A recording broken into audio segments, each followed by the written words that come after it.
기도하겠습니다. 은혜가 풍성하신 하나님, 종료주일 우리 중앙의 모든 가족들 하나님의 말씀을 받고 나를 위해 죽으시고 또 나를 위해 살과 피를 내어주신 그 주님의 은혜를, 그리고 하나님의 놀라운 사랑을 온전히 경험하기를 원합니다. 주님, 우리의 귀를 열어주시고 우리의 눈을 열어주시고 우리의 마음을 활짝 열어주셔서 하나님의 영광과 임재와 주신 말씀을 온전히 보고 들을 수 있는 은혜의 시간 되게 하여 주옵소서. 예배를 섬기며 또 주일에 이곳저곳에서 수고하고 애쓰는 많은 이들이 있습니다. 하나님, 저들의 수고와 섬김을 하나님이 아시오니 저들의 땀과 저들의 눈물과 저들의 수고로운 기도의 제목에도 하나님 듣고 응답하여 주옵소서. 예배의 모든 시종을 주님께만 온전히 의탁드리오니 주님 홀로 영광받아 주옵소서. 감사드리고 살아계신 예수님의 이름으로 기도하옵나이다. 아멘. 오늘은 종료주일입니다. 예수님께서 이제 십자가에 못 박혀 죽으시기 위해 이제 공생애의 마침표를 찍는 시점, 이제 예루살렘으로 입성하시는 순간을 기념하는 주일이 종료주일입니다. 누군가는 예루살렘에 입성하시는 예수님의 모습이 큰 기쁨과 감사의 제목이 되었습니다. 드디어 이제 우리나라가 독립을 하고 이제 우리나라의 유일한 왕이 이제 예수님이시다라고 환호하고 그렇게 종려나무 가지를 열심히 흔듭니다. 하지만 우리 모두가 아는 것처럼 예수님께서 공생의 기간 가운데 말씀하셨던 승리, 샬롬, 평안, 이것은 지금 예수님을 향해서 종려나무 가지를 흔든 그 이들의 머릿속에 있는 승리, 샬롬하고는 다른 개념입니다. 그 다른 개념이 어떻게 표출되는지는 며칠 후면 너무 잘 나옵니다. 그렇게 주님을 향해서 종려나무 가지를 흔들면서 호산나 다윗의 자손이라고 외쳤던 이들이 며칠 지나지 않아서 그를 십자가에 못 박아라고 이야기를 합니다. 그러니까 이들의 생각 그리고 주님의 생각 완전히 다르다는 것을 우리는 알 수 있죠. 오늘 본문은, 저와 여러분이 함께 읽은 본문은 예수님의 십자가 죽으심, 그리고 예수님께서 어떠한 멸시와 질고와 간고를 당하셨는지에 대해서 아주 자세하게 기록되어 있는 구약에 있는 본문입니다. 이 본문을 저와 여러분이 함께 묵상하면서 우리는 지금 예수님께서 말씀하시는 그 샬롬과 그리고 완전한 승리, 그 마음과 동일한 마음을 가지고 있는지, 아니면 여전히 헛된 생각, 헛된 승리, 헛된 샬롬을 꿈꾸면서 주님을 향해 아무런 뜻없이 의미 없이 종려나무를 흔드는 우리의 모습이 있는지를 돌아보는 은혜의 시간 되기를 원합니다.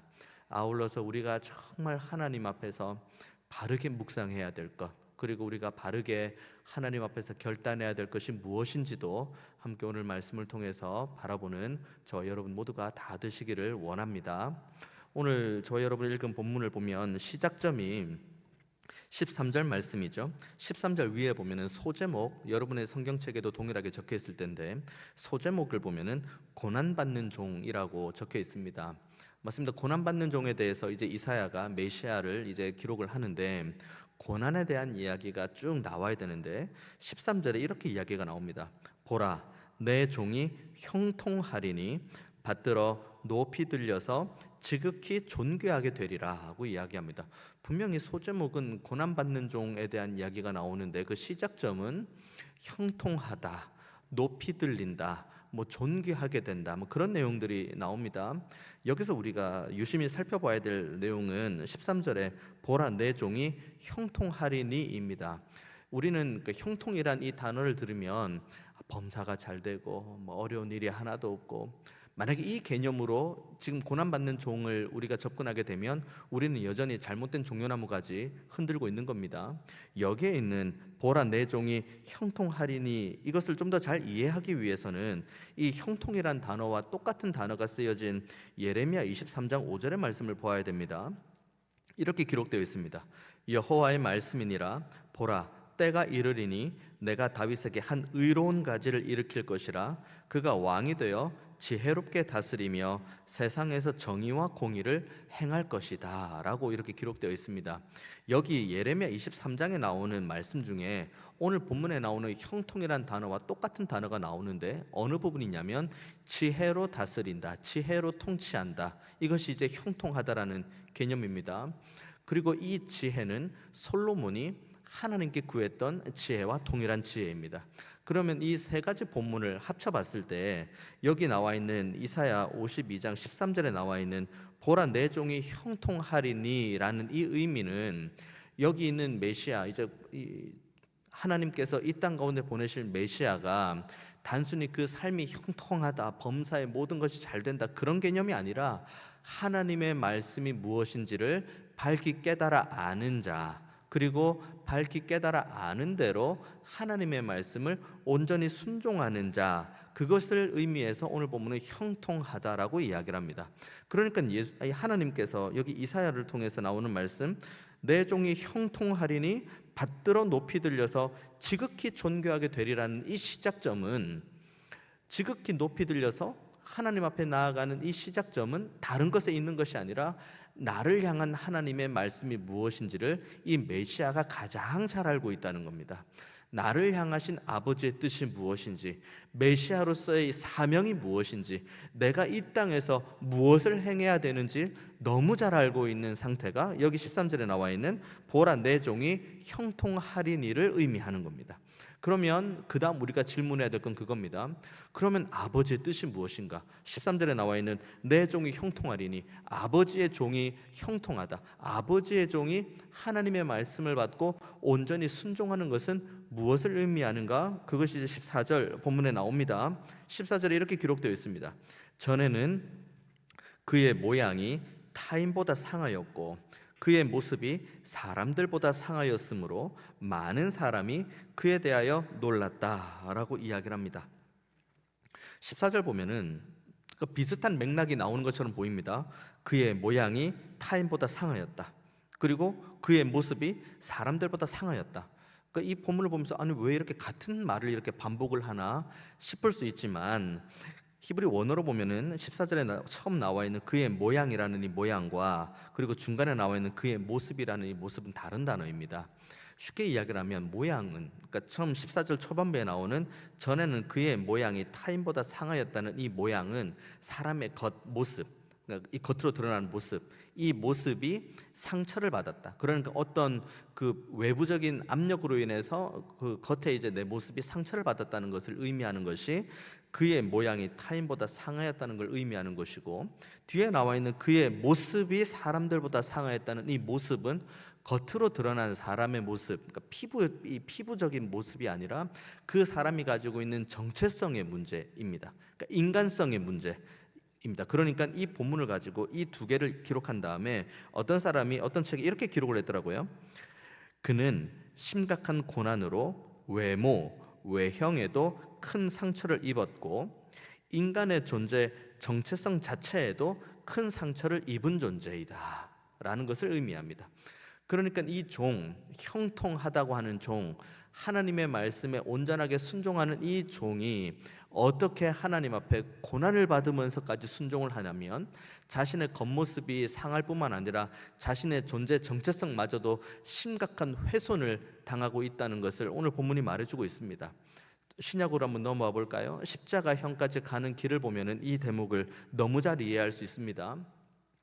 처음부터 십자가에 매달고 거기에다가 못을 박지 않습니다. 예수님께서도 그러하셨고, 그리고 고대 로마에서 십자가형을 진행하기 위한 시작점은 십자가가 시작이 아닙니다. 그 사람을 향해 심한 채찍질과 매질을 합니다. 그 채찍 끝에는 단순히 우리가 머릿속에 생각했던 그 채찍 끝이 아니라 채찍 끝에는 뼈 조각, 유리 조각이 붙어 있습니다. 그러니까 채찍질을 한번 사람에게 휘두르면 일단 첫째로는 그 채찍이 그 사람에게 맞으면서 그 채찍이 몸에 감기죠. 그리고 다시 그 채찍을 듭니다. 들면서 그 채찍 끝에 있는 뼈 조각, 유리 조각이 사람 몸에 박혀 있다가 뜯겨져 나오죠. 그러니까 사람의 살이 단순히 그 채찍의 일자 모양으로 흉터가 잡히는 것이 아니라 살점이 뜯어져 나가는 그런 고통을 받게 됩니다. 그렇게 이제 쭉 가죠. 매질 뭐 당연히 맞습니다. 그리고 십자가를 지러 가는 가운데에 수많은 모욕을 당하죠. 침뱉음도 당하고, 그리고 뭐 때림도 당하고, 뭐 별별 고난을 다 겪습니다. 그리고 마지막에 이제 십자가에 못 박혀 죽게 됩니다. 주님께서 십자가형까지 가기까지의 그 육신의 고통이 바로 그 고통입니다. 살점이 찢어져 나가고, 그리고 많은 사람들에게 침뱉음을 당하고 모욕을 당하는 그 모욕이 오늘 본문의 14절에 그의 모양이 타인보다 상하였다는 것을 말합니다. 그리고 그 다음에 십자가에 못 박혀 죽으실 때 주님께서 말씀하셨던 마지막 말씀, 엘리 엘리 라바 사막다니, 무슨 말씀입니까? 나의 하나님 나의 하나님 어찌하여 나를 버리셨나이까. 이 대목으로 알 수 있는 것처럼 주님께서는 지금 하나님 아버지와의 단절로 인해서 그 존재 정체성 자체가 완전히 훼손되었다는 것을 이 본문이 말하고 있고, 예수님께서 십자가형을 통해서 이 말씀을 온전하게 성취해 주었습니다.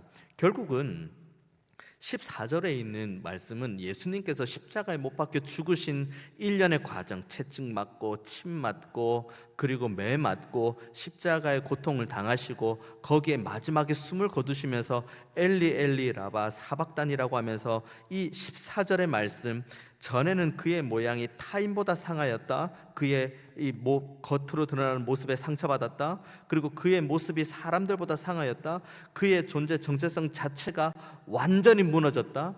이것을 예수님께서 완전히 성취시켜 주십니다. 제가 긴 이야기를 했죠. 제가 한 가지 이 것들을 통해서 우리가 반드시 묵상해야 될 것 하나 있습니다. 이렇게까지 하시면서까지 메시아 되신 주님께서 우리에게 주기 원하시는 것은 무엇일까? 그것은 바로 우리에게 영생을 주기를 원하시는 겁니다. 영생은 그냥 영생 아닙니다. 왜냐하면 예수 믿지 않는 이들도 동일하게 영생을 얻게 됩니다. 어디에서 영생하느냐가 중요한 겁니다.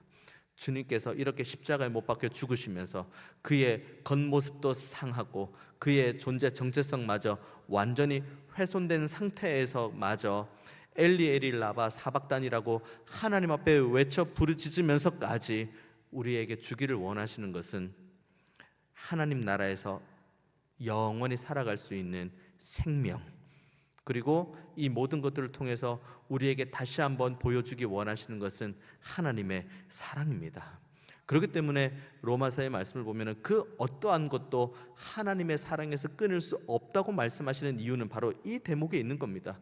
주님께서 십자가 지신 그 사랑, 주님께서 십자가를 지심으로 그의 겉의 모습도 상하였고 그의 존재 정체성도 상하면서까지 우리에게 주시기를 원하시는 것이 구원이요 사랑이요 긍휼이요 용서이기 때문에 세상 어떤 것도 하나님의 사랑에서 우리를 끊을 수가 없다는 것이 바울의 선언입니다. 우리는 이만한 사랑을 받을 만한 자격이 엄밀히 말하면 없습니다. 하나님의 이 놀라운 사랑과 용서와 긍휼을 받을 만한 자격이 우리에게는 존재하지 않습니다.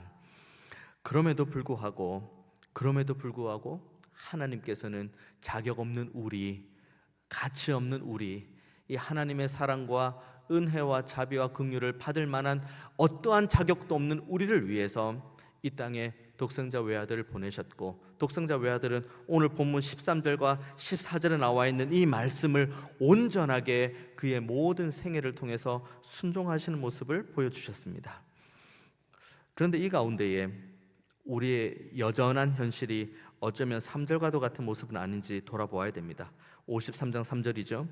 그는 멸시를 받아 사람들에게 버림받았으며 간고를 많이 겪었으며 질고를 아는 자라.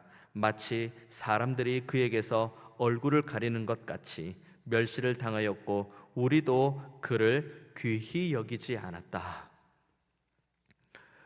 여기서 보면은 간고, 질고 이야기 나옵니다. 간고, 질고는 육신적인 고통, 정신적인 고통을 의미합니다. 그러니까 멸시를 받아서 3절 말씀 보면 많은 사람들에게 버림도 받았고 그리고 육신적으로, 정신적으로 고통도 지금 다 경험했다는 겁니다. 그 다음에 사람들이 그에게서 얼굴을 가렸다고 표현을 하는데, 얼굴을 가리는 것은 단순히 이 얼굴을 이렇게 가리는 것이 아니라 그때 당시 근동에서의 얼굴의 역할은 자기의 존재 정체성이요, 자기의 명예를 의미합니다. 그런데 그 얼굴을 가린다는 것은 그 사람의 존재 자체를 완전히 부인하는 행위를 의미하는 겁니다. 그러니까 오늘 본문을 보면은 너희들에게 이와 같은 메시아가 하나님께서 은혜 가운데 주실 것이다. 그 메시아는 하나님의 말씀을 온전히 순종하는 그 형통함의 모습으로 너희들에게 나아갈 것인데, 어떤 모습으로 순종하느냐? 그의 겉모습도 상하고 그의 내면 정체성도 완전히 상한 모습으로 하나님 앞에 순종할 것이다. 그런데 그럼에도 불구하고 이렇게 했지만 많은 사람들은 여전히 그의 얼굴을 가리고 있다. 이것을 다시 신약으로 한번 넘어가 볼까요? 예수님께서 이 땅에 오셨을 때 예수님을 향해서 뭐라고 많은 사람들이 이야기를 합니까? 예수님께서 친히 말씀하시는 것, 그 백성의 땅, 그의 백성에게 돌아갈 때에 그 백성이 예수님을 영접하지 않았습니다. 오히려 고향 땅에서 더 예수님을 부인하고, 그리고 오히려 예수님의 그 수많은 기적을 향해서 그들은 예수님에게 이렇게 이야기를 하죠. 저 사람은 목수가 아닌가, 누구의 아들이 아닌가 라고 이야기를 하며 오히려 예수님을 영접하지 않는 모습이 있습니다. 오늘의 본문의 말씀 하나하나가 모두가 다 신약에서 다 응답이 되었고 신약에서 다 성취가 되었습니다. 그러면 우리는 박수를 치면서 아, 그렇구나, 구약에 있는 모든 말씀이 다 성취가 되었구나, 다 응답이 되었구나, 하나님은 정말 위대하신 분이다, 하나님은 정말 능력이 많으신 분이다, 우리가 그렇게 생각하고 박수를 치고 끝을 내야 됩니까? 53장 3절의 말씀 후반부를 보십시오. 마치 사람들이 그에게서 얼굴을 가리는 것 같이 멸시를 당하였고, 그 다음 중요합니다. 우리도 그를 귀히 여기지 아니하였다. 우리도 그를 귀히 여기지 않았다. 이 대목에서 우리가 이 말씀을 거울 삼아 우리 자신을 보아야 됩니다. 하나님께서 왜 이 땅 가운데 그분의 독생자 외아들을 보내주셨는가? 그리고 독생자 예수께서는 왜 십자가에 못 박히실 수밖에 없는가? 이유는 딱 하나입니다. 죄로 인해 도저히 구원이 불가능한 우리들의 모든 죄를 대속하시고 우리의 죄를 대신 짊어지시고 십자가를 지셨습니다. 죄의 문제, 구원의 문제입니다. 그럼 우리가 그를 귀히 여기는지 귀히 여기지 않는지는 몇 가지 질문을 통해서 우리는 알 수 있습니다. 첫 번째, 나를 위해서 죄를 대속하신 주님의 사랑과 은혜를 우리는 날마다 하나님 앞에서 묵상하고 있는가? 두 번째, 나를 위해 죽으시고 부활하신 그 주님의 사랑과 은혜가 너무 감사해서 지금도 나를 위해 죽으시고 부활하신 그 주님을 통해서 드러난 하나님의 사랑을 오늘도 내일도 날마다 알기 위해서 힘을 쏟고 있는가? 세 번째, 지금 이 십자가의 설교를 듣고 그리고 십자가에 달리신 예수님에 대한 설교를 우리가 들어가는 가운데에 어쩌면 너무 많은 익숙함 가운데에 이것이 나에게 어떠한 감동도 찾아오지 못한 채 아, 그런가 보다, 십자가는 그런가 보다, 주님께서 많이 고통당하셨나 보다, 주님께서 그냥 그렇게 되셨나 보다 라고 아무런 감정이 없는 모습이 우리에게 있는 것은 아닌가?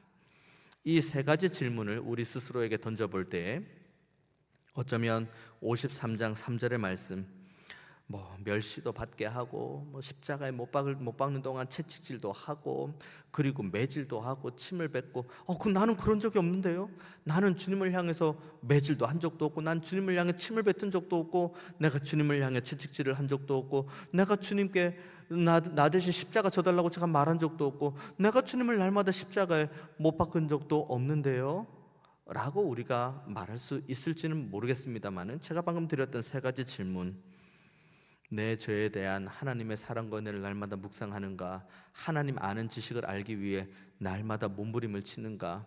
십자가에 달리신 주님이 나에게 너무 큰 익숙함으로 다가와서 여기에 어떠한 감동도 없는가? 이 질문에 따라서 어쩌면 우리도 53장 3절의 말씀처럼 지금도 어쩌면 주님을 멸시하고, 지금도 어쩌면 우리는 주님을 향해 조롱하고, 지금도 어쩌면 우리는 주님을 향해 십자가에 못 박아라고 힘써 외치고 있고, 어쩌면 지금도 우리는 주님을 향해서 그를 귀히 여기지 않는 우리들의 모습이 있는 것은 아닌지 돌아보아야 됩니다. 조금 더 자세하게 한번 나아가 볼까요? 주님께서 고난당하신 고난은 원래 우리의 것입니다. 주님의 고난은 원래 우리가 당해야 될 고난입니다. 주님이 당하신 그 상처 있습니다. 뼈 조각이 빠져나가는 가운데 그 찢겨져 나가는 살, 그것은 원래 우리가 당해야 될 상처였습니다. 십자가에 주님 달려 계시죠? 원래는 그 십자가에 달려 있어야 될 것이 우리들의 모습이 되어야 됩니다. 오늘 본문의 52장 14절에 나와 있는 그의 모양이 타인보다 상하였고 그의 모습이 사람들보다 상한 모습은 원래는 주님께 있어야 될 것이 아니라 우리에게 있어야 될 겁니다. 그렇기 때문에 우리는 오늘 본문에 나와 있는 것처럼 세상 모든 사람들이 주님을 멸시를 한다 치더라도 우리는 주님을 멸시하면 안 됩니다. 세상 모든 사람들이 주님을 향해 얼굴을 가린다고 해도 우리는 주님을 향해 얼굴을 가려서는 안 됩니다. 세상 모든 사람들이 주님을 향해 손가락질하고 조롱하고 모욕을 해도 우리는 주님을 향해 손가락질하거나 조롱하거나 모욕해서는 안 됩니다. 세상 모든 사람들이 주님을 바라보면서 주님을 귀히 여기지 않는다 할지라도 우리는 주님을 귀히 여겨야 됩니다. 그래서 오늘 본문에 이렇게 말씀을 합니다. 5절과 6절의 말씀이죠. 그가 찔림은 우리의 허물 때문이요 그가 상함은 우리의 죄악 때문이라. 그가 징계를 받음으로 우리는 평화를 누리고 그가 채찍에 맞음으로 우리는 나음을 받았도다. 우리는 다 양 같아서 그릇 행하여 각기 제 길로 갔거늘 여호와께서는 우리 모두의 죄악을 그에게 담당시키셨도다. 딱 2절 말씀이거든요. 저와 여러분이 방금 읽은 말씀 2절 말씀입니다. 2절 말씀에 어떤 단어가 제일 많이 나왔는지 아십니까? 우리, 나, 우리예요. 우리, 나입니다. 무려 9번이나 나옵니다. 2절의 말씀에. 이것은 무엇을 의미합니까? 십자가에 달리신 주님의 은혜가 바로 우리를 향한 것이라는 겁니다. 지금 십자가에 달려 죽으시기까지 우리 주님께서 복종하시면서 우리에게 주기 원하시는 그 사랑과 은혜와 긍휼과 용서는 지금 바로 우리를 향하고 있다는 것을 오늘 본문은 말하고 있습니다. 그렇기 때문에 우리는 주님을 더 많이 사랑하는 자리, 주님을 멸시하고 주님을 조롱하는 자리가 아니라 주님을 귀히 여기는 자리로 항상 나아가야 됩니다. 3가지 질문, 우리가 주님을 귀히 여기는 방법, 이 3가지 질문에 우리가 바르게 대답하는 것이 곧 우리가 주님을 귀히 여기는 겁니다. 아까 드렸던 말씀 3가지. 첫 번째, 나를 위해 죽으시고 부활하신 그 주님 앞에서 내 죄의 심각성을 알고 날마다 그 하나님의 사랑과 은혜를 묵상하는 자리로 나아가는 겁니다. 또 하나, 그 묵상하는 가운데에 하나님은 어떤 분이신지, 나를 위해 죽으신 예수님은 어떤 분이신지, 승천하시면서 나에게 주신 성령 하나님은 어떤 분이신지 하나님을 날마다 알아가는 지혜와 지식의 부유함이 있는 자리로 항상 나아가야 됩니다. 3번째, 지금도 나를 위해서 죽으시고 부활하신 주님께서 하나님 보좌 우편에서 중보하신다는 이 은혜를 생생하게 기억하고 이것을 익숙함으로 받는 것이 아니라 뜨거운 마음과 회개의 심령과 감사함으로 받는 우리 모두가 다 되기를 원합니다. 이 3가지가 있을 때에 비로소 우리는 오늘 본문에 있는 말씀, 사람들, 세상 모두가 다 하나님을 멸시하고 하나님을 조롱해도 우리는 하나님을 귀히 여기는 자리로 나아가는 겁니다. 이와 같은 우리가 되기 원하는 이 믿음을 가지고 5절과 6절의 말씀을 함께 합독하도록 하겠습니다. 그가 찔림은 우리의 허물 때문이요 그가 상함은 우리의 죄악 때문이라. 그가 징계를 받음으로 우리는 평화를 누리고 그가 채찍에 맞음으로 우리는 나음을 받았도다. 우리는 다 양 같아서 그릇 행하여 각기 제 길로 갔거늘 여호와께서는 우리 모두의 죄악을 그에게 담당시키셨도다. 아멘. 이 세 가지 것들을 함께 묵상할 수 있는 시간이 바로 이번 주 고난주간이 될 겁니다.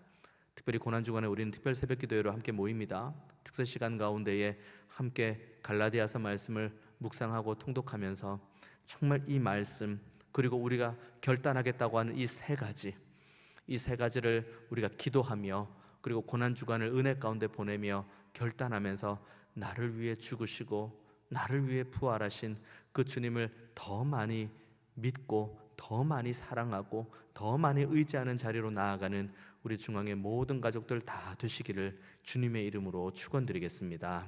기도하겠습니다. 은혜가 풍성하신 하나님, 오늘도 우리에게 큰 은혜를 허락하시고 말씀 가지고 하나님 앞에 기도하며, 그리고 우리의 어떠함을 돌아보게 하시니 감사합니다. 이 은혜가 우리의 삶 속에서 떠나가지 아니하도록 날마다 우리의 연약함을 하나님 앞에 고백하고 하나님의 사랑을 의지하며 날마다 은혜의 보좌 앞으로 담대히 나아가는 믿음의 진보가 우리 모두에게 있게 하여 주옵소서. 그래서 우리가 더욱 하나님을 사랑하고 하나님을 경외하고 하나님 앞에서 경건의 생활을 해나가는 가운데에 경건의 능력을 회복하는 우리 중앙의 모든 예배자들 다 되게 하여 주옵소서. 감사드리고 살아계신 예수님의 이름으로 기도하옵나이다. 아멘.